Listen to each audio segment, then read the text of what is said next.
Hey guys, welcome back to another episode of DLC, also known as the Downloadable Cast. My name is Gerard Khalil, the Completionist. And I'm Greg, the DLC-tionist. There you go, that's Greg. Our chat moderator for today is Breznov. Breznov, how you doing today? He's doing good. Breznov has taken a... Off to a swell start, as you can see. We're great. We're so professional here on the show. Yeah, guys, so today's topic is going to be about the free-to-play model versus the pay-to-play model. Our opinions and views on that. For those of you guys listening for the first time, DLC is a video and audio podcast in which we talk about what matters to us today in the gaming industry, as it is a currently changing topic, well, situation that we're all kind of enduring together. I believe that's a vadio. It's a Vadio. It's a soft E. It's a very soft E. So, the pay-to-play model versus the free-to-play model. Greg, what is your experience with this? I know that back in the day, when we first started getting introduced to the lovely world of MMORPGs, we had the pioneer that we all know and love as World of Warcraft. And I know that you were a big, avid player of that game. Uh-huh. What is your I think even before that, I would consider... well, I mean, there were a bunch of games. Like, I played Nexus, the Kingdom of the Winds. Mm-hmm. I don't know if you ever heard of that one. I can't say I have, no. That was something that I played back in, I think it was in middle school or elementary school. Mm-hmm. That was a really cool game, but that was pay to play as well, and that was an MMO. How much was it to pay to play that game? Probably about $10, I think. $10 a month. Yeah, and it was just like a little kind of anime style thing, and it was a really cool game. It was worth the $10 because back when that game was around, you never had that experience before. That just didn't exist. Oh, cool. So, see, I've been playing. I played a lot of MUDs, as they were called back in the day. You know. I played a few of those. Yeah, I played this one called Distant Lands, and me and my friend Johnny, we worked our butts off to make like the best characters possible. And it was a small community of no more than maybe 100 people, but we kind of became kings of this text-based game where you had things like, to attack an enemy, it was like bash seagull, and like eat bread because you were hungry, and I remember that. Yeah. I would not be able to play that at all anymore. Well, they were really great. I think that for me they were the start of my own personal experience to what later would evolve into massive online RPGs.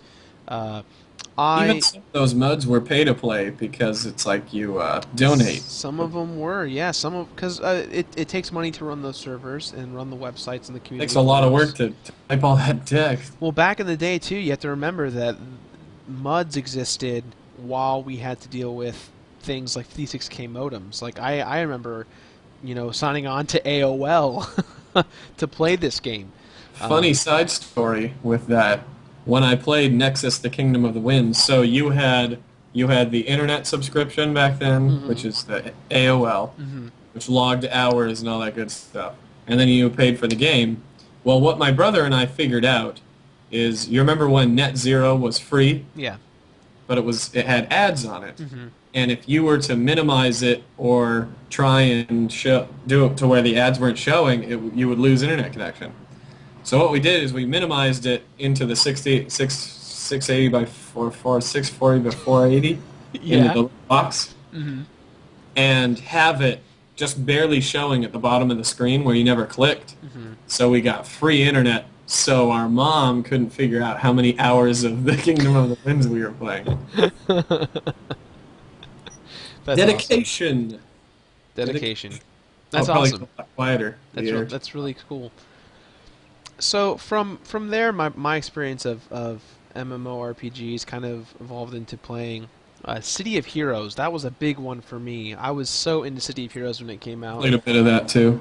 A lot of my friends in high school played that incessantly, and I wanted to play it. I wanted to get a really high level character, and the visuals were great.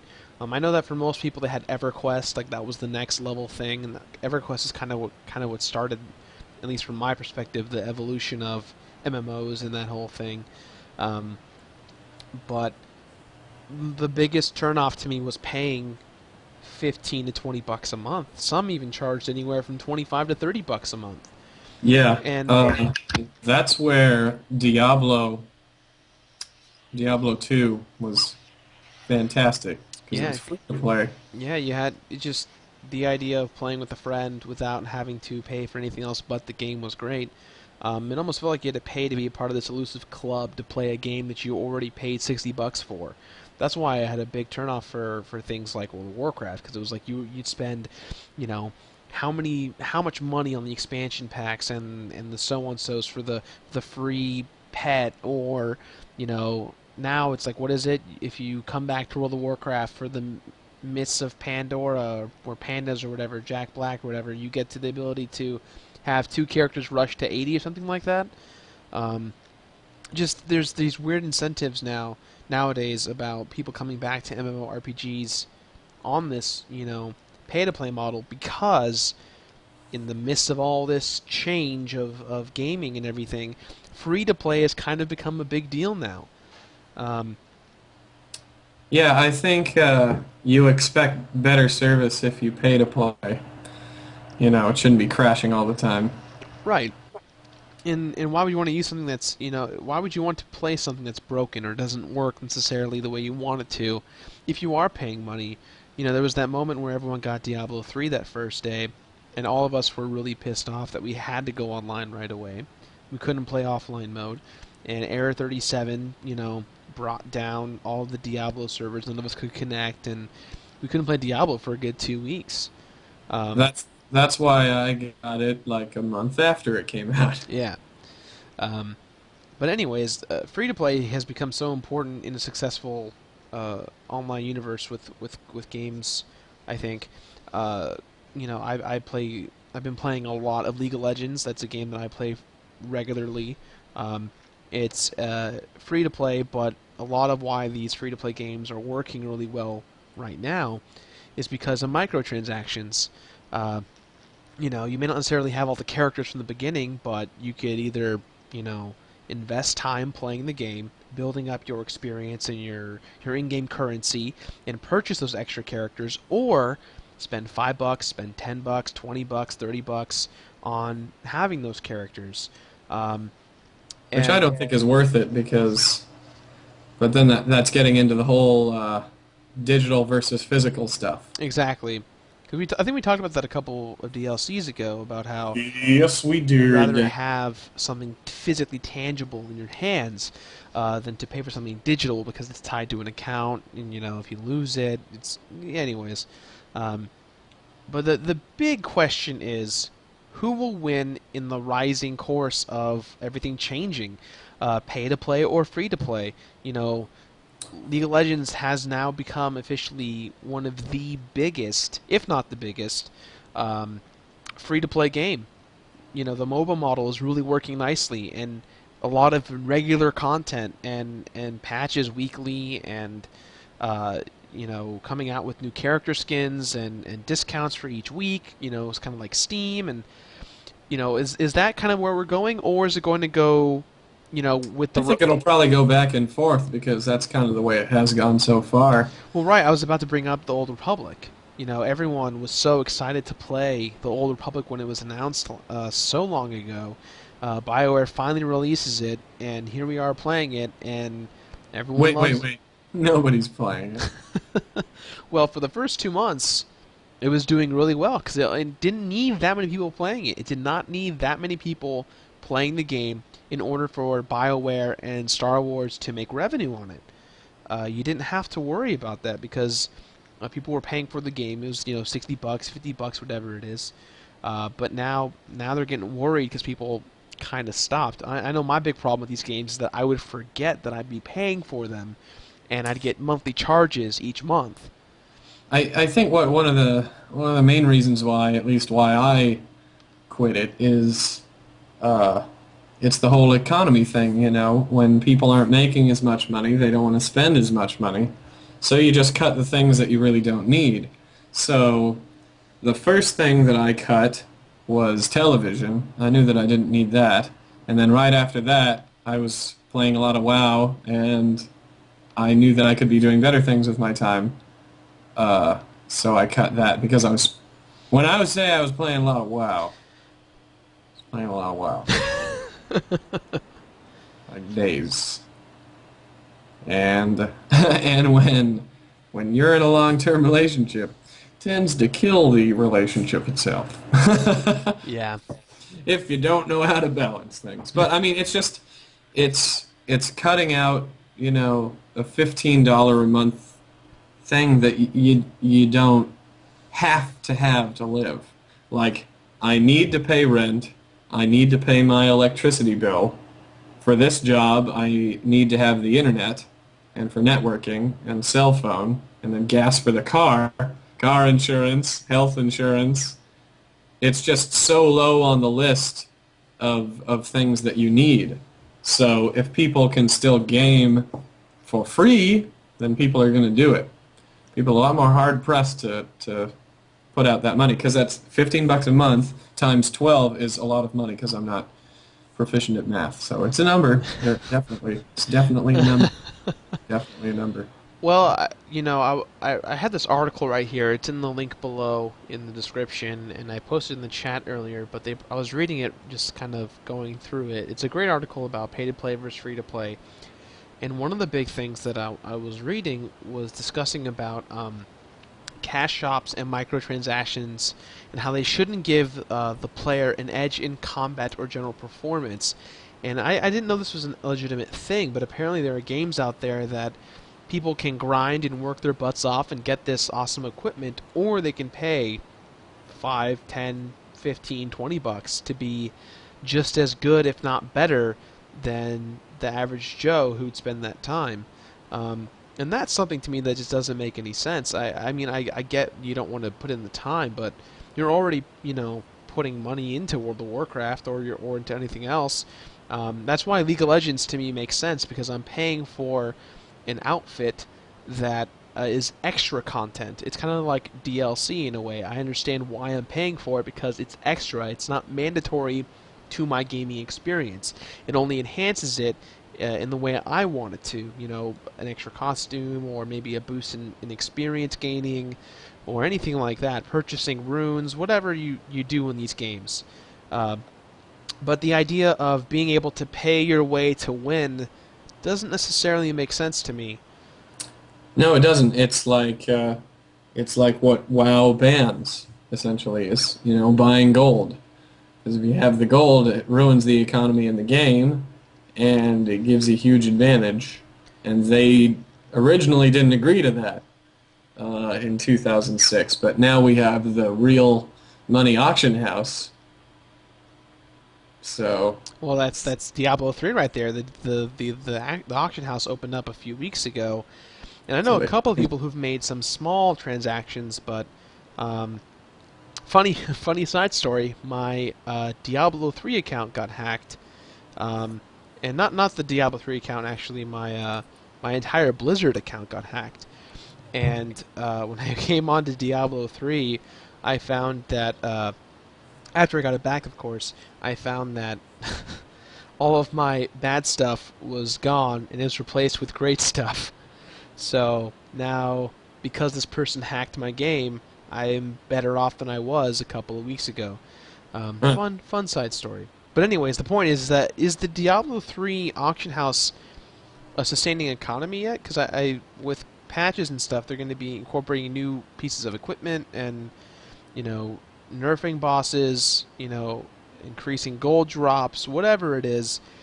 Is it one day you could have an item that's worth $100, $200, $300, whatever the price is, and by the next day it's worth $1. Is that fair to us as the economy as a whole? I think that in general it sounds stupid to me. I don't know anyone in their right mind who would pay $200 for a piece of armor in a game. I don't get it. I don't get it. If anyone it's out a there, specialized market. I guess so. If anyone out there in the live stream chat or at home on YouTube, listening to this, hearing this, seeing this, tell me, give me a pretty good explanation as to why you would spend that money. And I'm not talking about the dollar transaction. I'm talking about 10, 15, $100. Why you would spend that? I want to know because, again, the next thing you know, these developers nerf it, they take it away, they get rid of it. You don't know what's going to happen. Will you get your money back? Probably not. You So, know, I think what makes sense with the way that is today is, you know, before you're paying $15 a month and you're paying it every month and you know that it's coming up. But with this certain system, you can possibly save your money for something that you would want in the game. But this is all if you would want it in the game in the first place. yeah. So if we agree on that somebody would want that, then now people have an option of you know not paying for a while and waiting for something to come up that they want. But even that, you know, I don't agree with that because it's just like you know WoW Gold Farmers or like the Stone Ring of Jordan, the Hex Charms, all that stuff. That's a way to ruin a game. Those damn SOJs. Yep. Quick side story. I know everyone. We're gonna have a couple side stories in this one. Uh, in high school, I was dating this girl for 4 years, and at the very end of our relationship, I got into a lot of trouble because they reset the ladder on Diablo 2. Because they just announced the new patch about how you can now hunt down Uber Bale, Uber Diablo, and Uber Mephisto at the same time. And if you killed all three of them, you got the charm, which gave you a bunch of great stats and skills and so on and so forth. So when the ladder reset, me and my group of friends just grinded and we did all of this stuff. We worked so hard to get, you know, a legitimate, you know, I had a Smiteadin, you know, and I was like ready to go. I was farming these guys all the time. And I just so happened to be in a server on Diablo 2. For those of you who don't know, the Stone Ring of Jordan was duped many a time in the Diablo system, and Blizzard wanted to get rid of it. So what they did was they encouraged people to sell their Stone Rings of Jordan back to the shopkeep so they would get rid of them. And every now and then, if a server reached a certain amount of Stone Ring of Jordans, you would spawn Uber Diablo, and you'd have to kill him. And if you killed him, you got, I think it was a ring or a charm or something that like it was a charm. It was like a one like square piece charm that like did a bunch of great stats, and it was incredibly rare to get, incredibly rare to come across, and there was actually like IRC channels created just for this specific Diablo hunting. People would post IP addresses, and eventually what we would do is that we would log into a Diablo game, check the IP address, then leave, and keep trying until we found a hot IP address. Anyways, so one day I had to go out with my girlfriend and her family to an event, and I was supposed to go to that event. I was supposed to. I was ready to go. I was in my suit, and I was just out the door. But I thought, hey, I'll check the IRC forums and the chats, and I'll see if there's any Diablo hits. Maybe I'll get lucky. I get into one, and right when I showed up, Diablo appeared. Like, it said that Diablo had spawned in the game I joined. And it turned into a 3.5 battle of me versus Uber Diablo. I missed the event. My girlfriend was pissed. And the moral of the story, it was worth it. After. In the end, it was worth it. Luckily, she doesn't watch my show anymore or watch me or know about me, so if she ever found out, she'd be pretty pissed.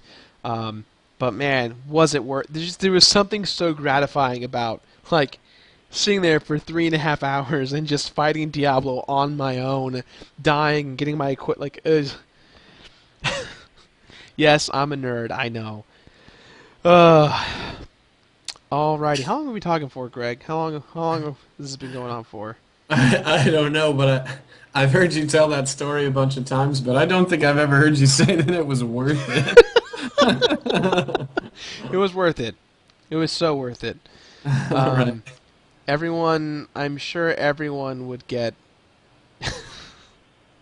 I can only imagine her face right now if she heard this story, what she would say. She'd probably be very happy with you. If I was in a time machine and she heard that story, I think she'd be upset. But if it was right now, I think she would just probably get a good kick out of it because she'd understand. I had nothing good to say to her. She was like, "You didn't make it. Why didn't you make it?" I just was like, "So there was a game that I was really into that I couldn't leave." Um, but anyways, back on topic. Sorry about that side story. But so moving on back to the real story at hand. Who is winning right now? Who is in charge of this battle of the free to play versus the pay to play? I know that now, you know, since I've been into the MMORPGs, since I have not wanted to be around that whole thing. City of Heroes is now free. Champions Online is now free. Free to play. Random appearance by a brother, free to play. You know, all these games that I used to love a lot and pay money actively for, they're all free to play. World of Warcraft is, I think, it's up to level 40 now, right? I think it's free up to level 20 or 40. I don't know. Star Wars, I think, the Old Republic is about to offer a free-to-play model. I'm not so sure. Don't quote me on that. I think they're getting close to it. But I think that in the end, right? I think I've always wanted it from the beginning. I've always wanted games to be free to play. But now there are so many developers out there and so many MMOs out there that are free to play, and I think that they offer a lot more to the table than what some of the big MMOs offer that you have to pay. Like I don't understand the whole push for World of Warcraft. So yeah. Any last thoughts, Greg, before we take some phone calls? At one time, you know, I had a lot of fun playing World of Warcraft. But it just got too busy, and you know, I had to cut costs, and that was one of those entertainment things that I couldn't justify paying for it anymore. Mm-hmm. But even now that it's free to play to level 20, I don't think I would pick it up again, simply because I would fear that it would be, you know, you might get a watered down experience or something. It might be different. Also, it's a very old game, considering, you know, it's 6 years old. That's insane. Now, I'm not familiar with it, but when they released the newer patches, the new expansions, did they ever go back and redo graphic models, or is it still just incredibly dated? Yes. No, they updated the graphics. Oh, okay. Yeah. With each expansion, it gets better, and then patches and stuff. So, it's not what it was in 2006. Mm-hmm. Now, Greg, you're the only person I know who played World of Warcraft for the story. Everyone I talk to is all about raiding and guild and horde a lot. I mean, I don't know how many times I've said it at this point, but Blizzard.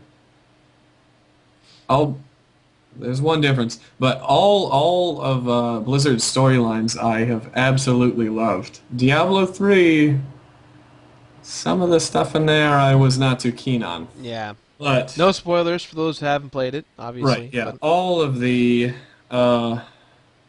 original Warcraft series, they were just fantastic. And I loved going through WoW and reading all that stuff. So that's why it was a really immersive experience, so that's why I would pay for it. And I think I just, you know, after 5 years I got bored of it. Bored of doing a lot of the same stuff. Yeah. That's, you know, I think, you know what would be great, Greg? I think we should do this. This would be really cool. I think depending on let's do a little social experiment, Greg. Let's have all of our fans who are listening to this, watching this, and the live stream stuff. Let's all vote on one MMO free-to-play game that all of us can play together and just build characters, whether it's City of Heroes, DCU Online, you know, Champions Online, or World of Warcraft, or whatever. Just whatever around, and just let's really examine for what it is. Like, the whole experience. Dragon's Nest is also a good one, and we did Dragon's Nest a while back. Star Trek. Yeah.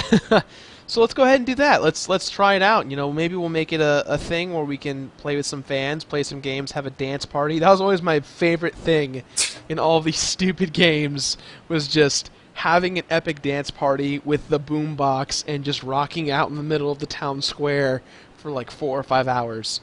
Best experience ever. $15 a month, well wasted right there.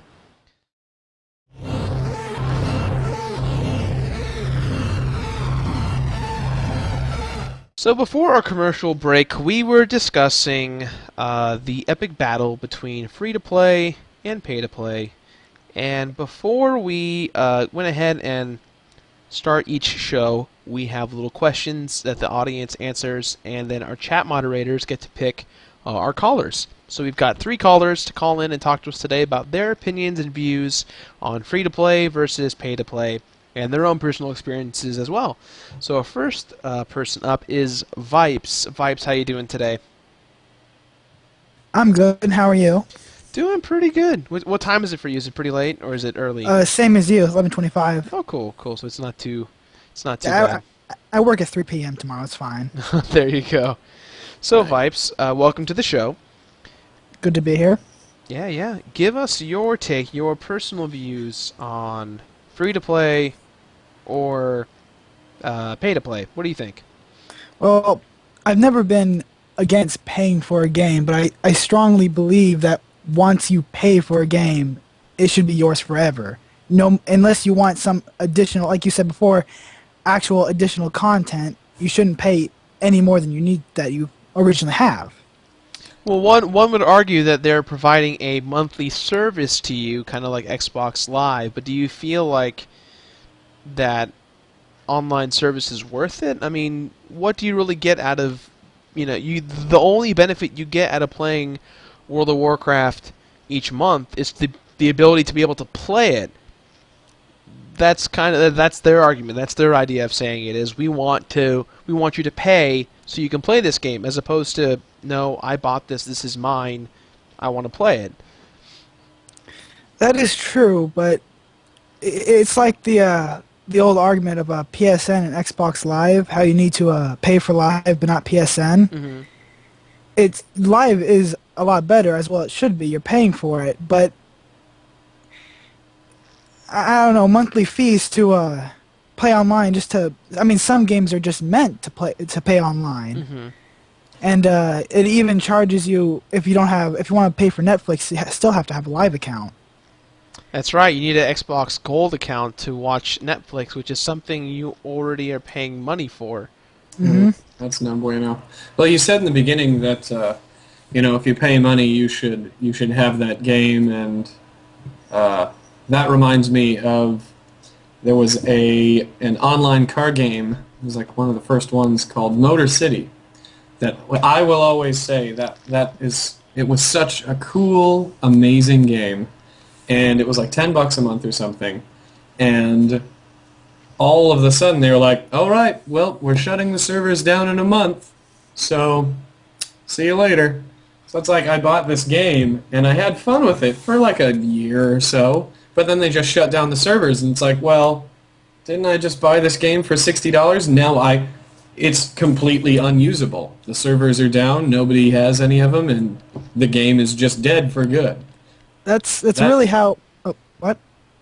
Oh no, that was just stupid. That infuriated me. That made me go like, EA. That's really how I feel. I've kept almost every game from my past. What? How about it? All right, sorry. Go ahead. I really thought something was going wrong. Yeah. I've kept every almost game from my past, and they're all mine. I can play them anytime I want to, and I often do. And I just think that's a whole lot better than just paying to play. I mean, you get what I'm saying. Even with downloadable games, they won't always be there. It's not a physical copy. Right. Yep. Well, luckily for us, Steam is a very well-developed system, in my opinion. If you ever get a new computer or a new account or whatever, you can you know, take care of all your needs as they come off. But that's just Steam. Well, that's just Steam. I want to play Motor City, and it doesn't exist. I'm pissed about that still. Just bring that up. Greg, there you go. That is your Kickstarter campaign for the show. It was awesome. Our goal. Like Motor City, or am I like the only one? Probably. Greg, our goal for your life now is to get the servers for Motor City back online. Oh my God! I know my calling in life. Destiny. Anyways, any final thoughts on the whole pay-to-play, free-to-play? Who is going to come out on top? I think it's definitely going to be free-to-play.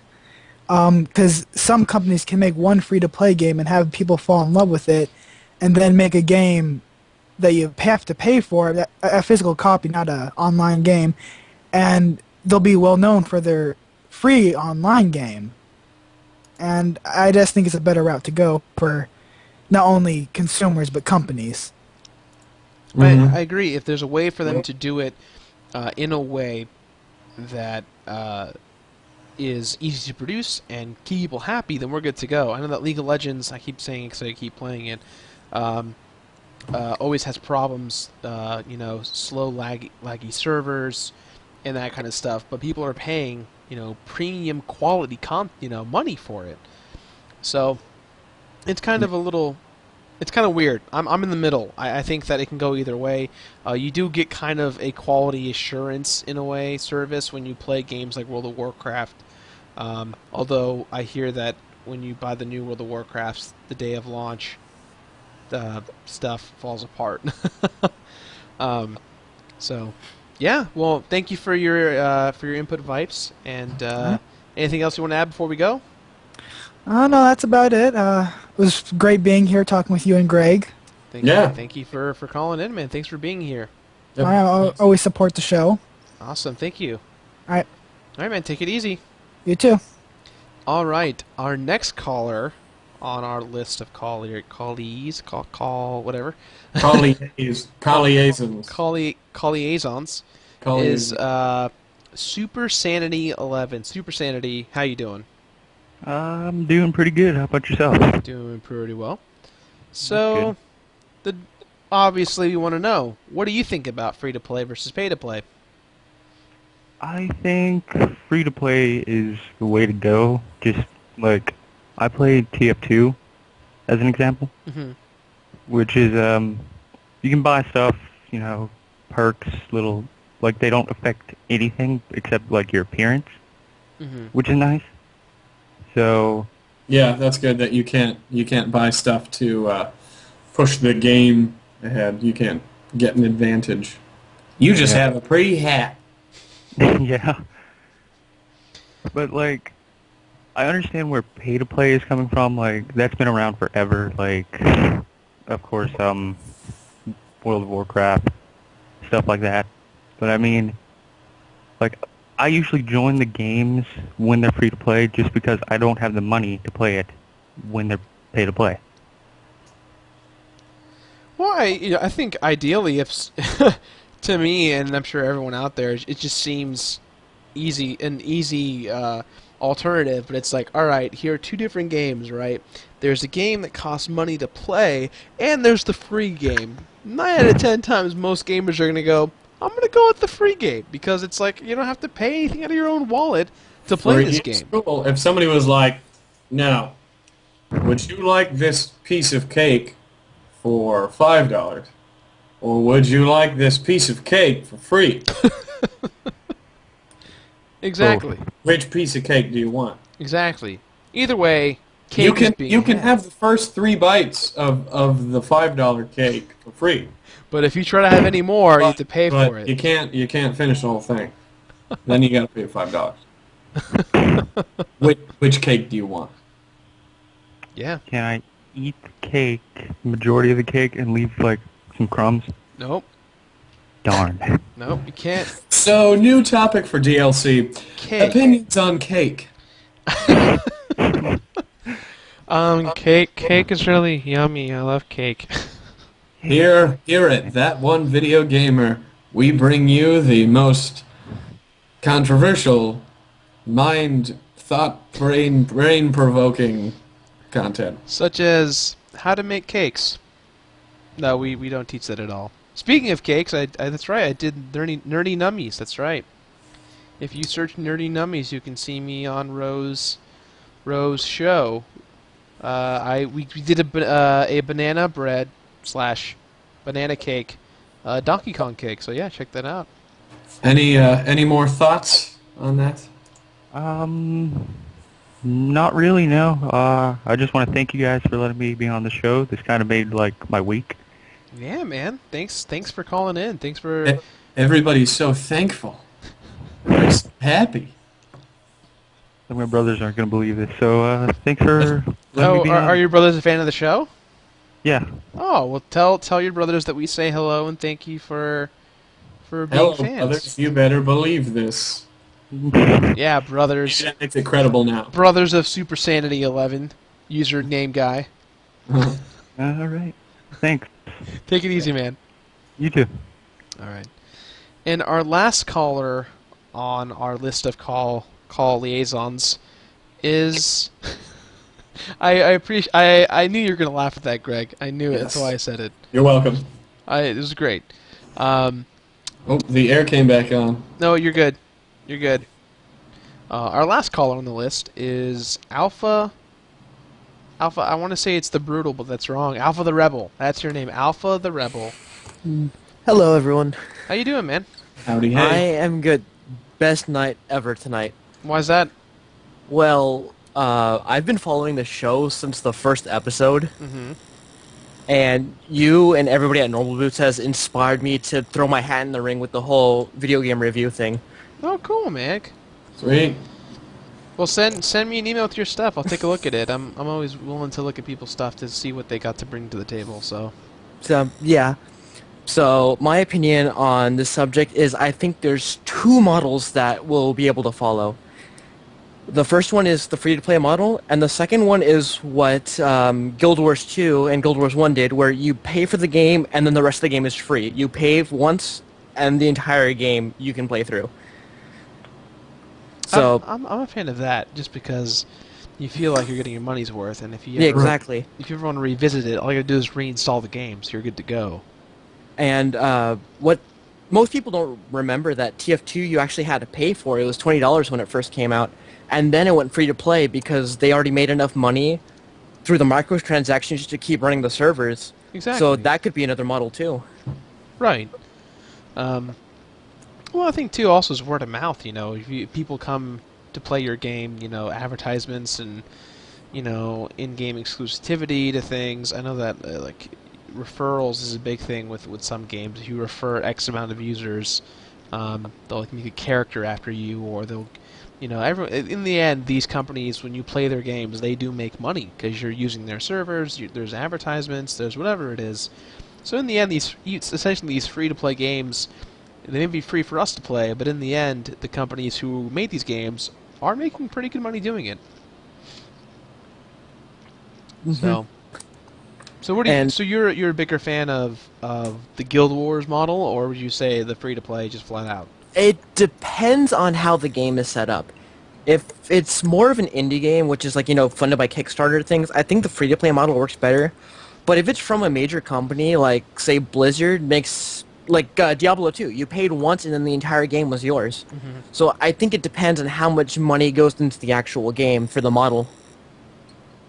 Well, and it's interesting. I mean, can you imagine if they made StarCraft 2, and they just were like... They did! They just made StarCraft 2. It was great. No, you missed that.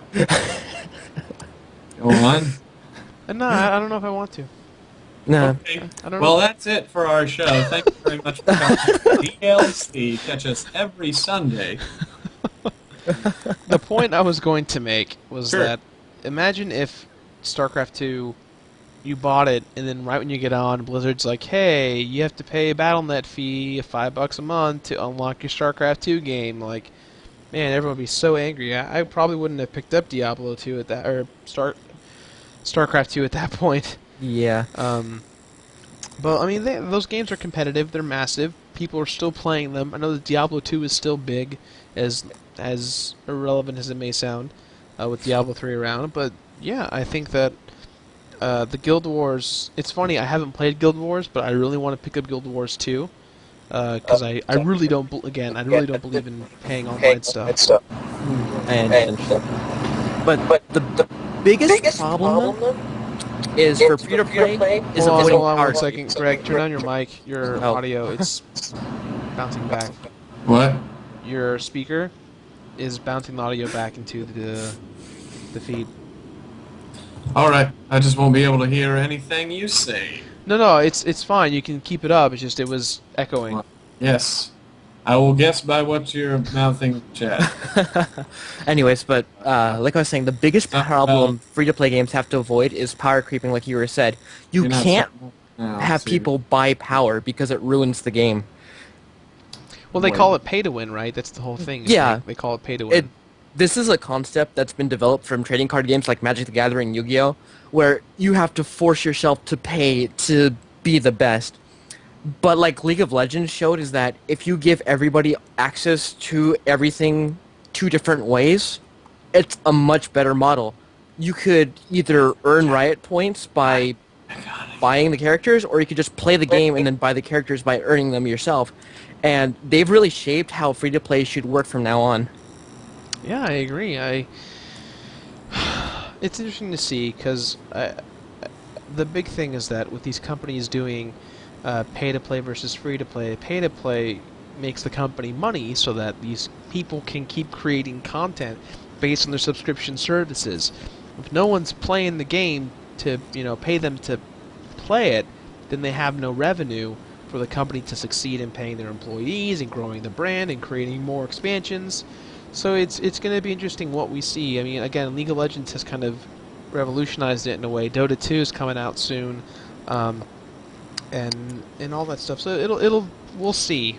I'm hoping that there'll be a fine median that all of us can kind of just be free to play, but still create, enough revenue for people to keep growing. And world peace. And world peace. And world- Any final thoughts? Or did we do that already? Oh, okay. No, we didn't. No, thanks for having me on the show. I love what you do, guys, and I can't wait for the next episode, Gerard. Thank you, man. Thank you for calling in and being a part of it. So I'll let you guys go because I know you're busy, and it's 11:40 here, so I'll let you go to sleep. Oh, the sleep is not going to happen. Oh, right, because you got to edit the video and then throw it onto YouTube. Yeah, Rock and roll. rock and roll. All right, man, take Thanks it for easy. calling in. You too. All right, Greg, so before we go, do you have any final thoughts on free-to-play versus pay-to-play? I would like to play another online game again. I just want it to be something that's worth it for me. Because it's been a while. I played a good amount of Diablo 3 when it came out, and I haven't played it for like a month. So I want something to stick like WoW did, because that was pretty awesome. Yeah. Well, I think that this episode of DLC turned out great because we'll be able to really form a community based on the show and our fans. So, like I said, guys, in the comments below, in the chat, thumbs it up, like it, all that stuff about what kind of MMO game we all want to play together.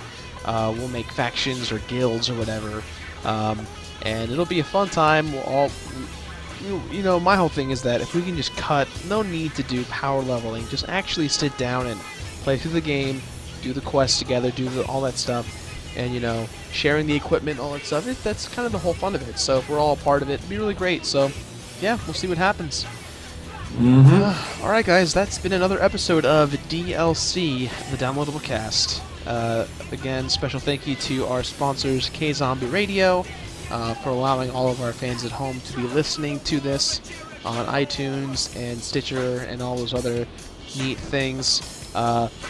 Please keep the conversation going, talk to us in the chat, in the comments below.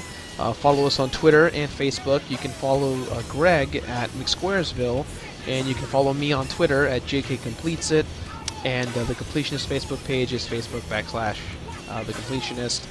And yeah, that's the best way to talk to us. Obviously, there's Tumblr, which you can do that as well if you're into. I'm not on Turnblow.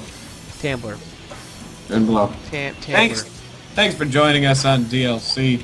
Be sure to join us next week at a time and a location, which will probably appear somewhere around here. That's another thing. People are complaining that they are missing out on the cast.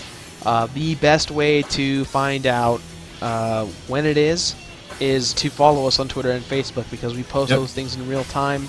We'll let you know. Times change very frequently. We're both busy people, so we want it to be accessible to everyone. So I think that's it for today. Greg, any final thoughts? Bears. Alrighty, and now it's time for something completely different.